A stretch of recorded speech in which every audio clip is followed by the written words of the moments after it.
Okay madam, card கொடுக்குறேன், கூப்பிடுங்க, டச்ல இருப்போம். நீ எந்த பிளேயரு? கிரேட் காலியா? என் பேரு கருப்பு, வேட்டை கருப்பு. அப்ப நான் தான் சிவன், பிக்னே சிவன். ரத்தமாறன் மொத்தமாறன் வெற்றிமா. கருப்பு, ஒன்னு மாதிரி ரொம்ப பேர் இந்த இடத்த மாத்திர லட்சியத்தோட வந்திருக்காங்க. வெல்கம். பெரிய பாரதி ராஜா. கருப்பு தான் எனக்கு பிடிச்ச கலரு. வாயை டெஸ்ட் பண்ணிக்கிறேன்.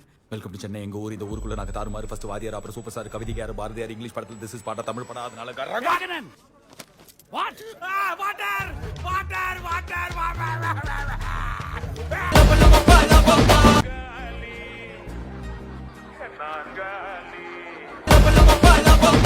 அப்ப இத பாடினது இவரா மை லார்ட்? இன்னைக்கு இருக்கிற ஏஐ டெக்னாலஜில யார் வாய்ஸ் சொன்னாலும் யார் வேணாலும் கிரியேட் பண்ணலாம். அப்படி நான் சொல்லி இவங்க ஐடி வீக்ல கிரியேட் பண்ணதா மை லார்ட் இந்த வாய்ஸ்?